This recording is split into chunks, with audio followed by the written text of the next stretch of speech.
What's going on, guys? It's Team Golden Gorillas coming back to you guys with a post North American World Championship qualifier. If you guys did get a chance to watch it, Orchest Fiendsmith ended up winning the 2025 North American World Championship qualifier. Deck's crazy, so I played. I didn't play the main event this weekend. I had to do a LCQ, and then I just had a lot of other things to come up, so I was only able to do one. And won my first round, and then the second round I just got completely just smoked. Drew really awkward against the player in both games, and then it was just a really rough 2-0. So, but I played Regenesis Bystial. That was the deck choice of the weekend. You may be asking yourself, why would you drive to a North American World Championship playing Regenesis? The deck is really cool. The deck does have a lot of potential, and it could be definitely something to keep in mind going forward into the format.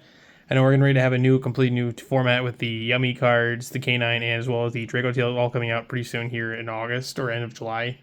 I don't remember the exact date of the release, but we'll showcase the deck here, and I'll just kind of go over the choices and why I played what. So, first up for the Regenesis names, we played 3 Archfiend. Searcher for the deck, just kind of like your starter for the deck. There's no reason to not play 3 of the card. We played 1 Sage, 1 Lord, 1 Warrior, and then 1 Dragon.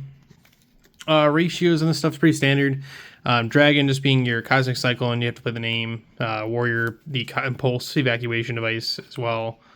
Lord, there were some people that they were confused why I was playing this card in my list. This card's really strong still. This is how you get to your win con, and you push for enormous amount of damage. So, definitely recommend playing this card. It's a automatic set spell or trap card, so you can set the birth if you're trying to extend going first or if you're going second.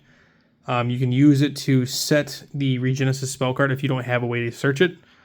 And it just allows you to push for big damage and big pushes for games and stuff. And then the Sage for the Omni as well is just overall a pretty solid card. That's it for the Regenesis monsters. Only 7. You still play 7 until we get new cards. So we'll play the Bystial cards. So we played 3 Lebellion. Shout out to my buddy Ian, letting me borrow these cards. I didn't have access to these. This was kind of a last minute change. I was playing the Kashtira version up until I think it was last Tuesday, and then I opted to play this version, so this is kind of like last minute, and the Bystial cards were insane. I played for the other names. I played 1 Magna Hut, 1 Saronir, 1 Druid Worm, and then 2 Baldrakes. Apologize for the mismatch rarity in the Baldrakes, but the Bystial names just kind of you want to play all the interruptions because of how good they are this format. So obviously the Baldrakes. Being only one you can play multiples of besides Saronir that are actually these are good. So just played 2 of those, and then obviously the Druid Worm and the Magna Hut standard, and then the Saronir is just another name, so you don't have to play it, but it is pretty solid, pretty decent to have. But then we're gonna go to the hand traps. So we played 3 Pirellia. Overall, the card was pretty good all weekend. 3 Fua card also really strong this weekend. 3 Ash Blossom. Just overall, the most consistent hand trap that's just really solid against everything. Hits just about every deck. And then we played 3 Droll Mockbirds. So with the hand traps, the Bystials, you're playing 5 Bystials, and then you're playing 12 of the hand traps here. So you're approximately playing about 17 hand traps. So all the hand traps are pretty solid all weekend. I wouldn't change those. And then the last monster we play is 2 Lava Golems. So, I mean, these don't conflict at all with your deck. These are actually really crazy to play because they have 2,500 defense, so you can summon any of your Genesis monsters if you just summon this to your opponent's side of the field after you sack 2 of their monsters off. So, a lot of the times when I was playing against people in the tournament and stuff, I think I played against Mitsu Orchest, and I just tributed his Mirakumo. And then I attributed something else. I got rid of the Mirakumo, and then I think it was the Orchest, Link 1, just to get rid of them off the board so I could just extend. And then he was trying to use the effect of Mirakumo to special, and then I just Bystialed it from Graves and then lost its target. So, Lava Golem was really crazy all weekend. Spells, we play 3 Regenesis. Nothing's changed on this card. This card's really good. Just a generic searcher, dumper. Triple code, emergency teleport. This card's crazy, really strong card. During your opponent's end phase, it sends it to the graveyard, and then as well as it just locks you out of the extra deck, which kind of sucks, but you don't really need to deal with the extra deck. You push for enough damage. This was something I knew I put in here before the weekend started. This card is really crazy right now. Being able to send your cards during your opponent's turn, basically being able to proc trigger all your Regenesis monsters to add them back to your hand, and then also being able to negate multiple cards in the field is really strong. So this card's really, really strong right now. One talent. Didn't really see it too much, but the card is good in theory, and it's like a really solid like board breaker. And then we played the 1 branded regain. So that's it for the spells. And then we played 2 Regenesis Birth. Do not play this card at 1, played it 2. This is a custom card. This is one of the best cards that's been printed in recent years. It's very strong. Dump 1 to pitch 1, so you just use this during your turn or your opponent's turn, whatever you want to do. And then soul charge during your opponent's turn for massive, massive amount of advantage. So that's it for the main deck. I'm playing 42 cards. We'll go to the extra. So the extra deck, not too much changed. We got our tokens here. So synchros, we played 1 Xinying, and then we played 1 Thunder God. Didn't really go into any of these. The Thunder God, you can go to if you have a Archfiend or the Dragon, like Regenesis Dragon. You use it like a Ash Blossom to go into them, or in the Xinying, you just use like Sage or Warrior with a hand trap, like the Ash Blossom to synchro summon. These really never came up today or this weekend. I played 1 M7, and then when I played 1 Lars, they were just overall pretty solid cards. Didn't really go into these, but they're just in case you have a chance to. We play 1 Dingirsu and then 1 Hope Harbinger.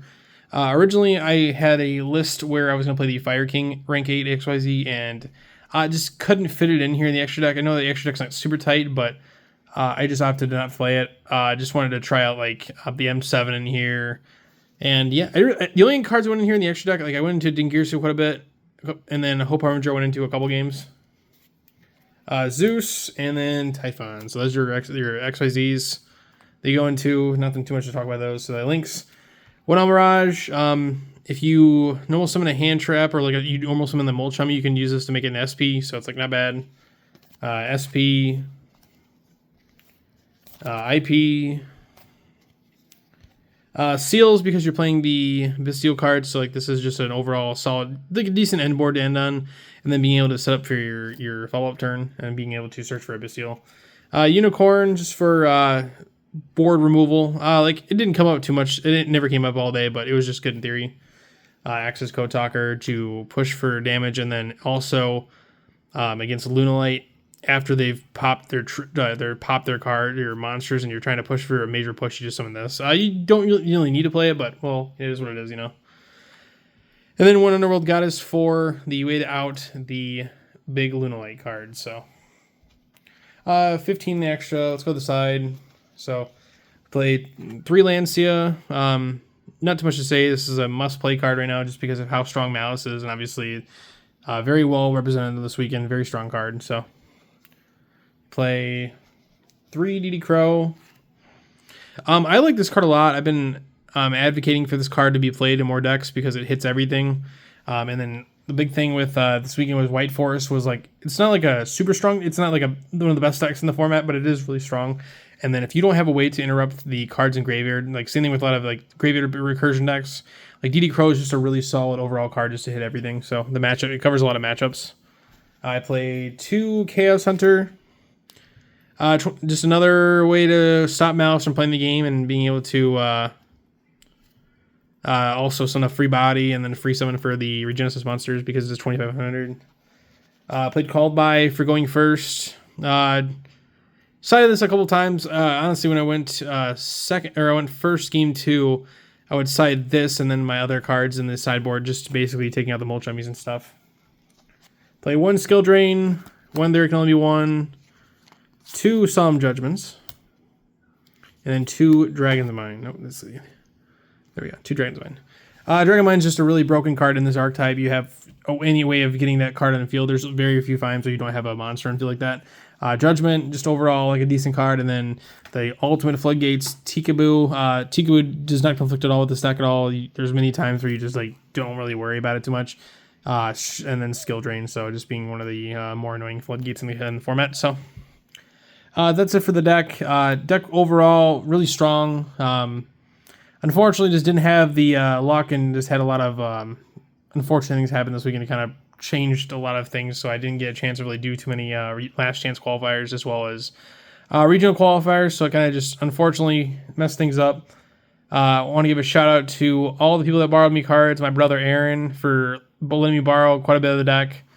A shout out to my buddy Ian, shout out to my buddy Javen, who lent me a lot of cards, and he also was with us all weekend. He was kind of there just to keep my head up after all the stuff that was going on, so I really appreciate it. But shout out to my girlfriend, and then shout out to my daughter coming along as moral support as well. So we will see you guys soon. I don't know when the next video is going to be on the channel here, but we're going to try to do another deck profile here with some other people on the channel. So we will see you guys then.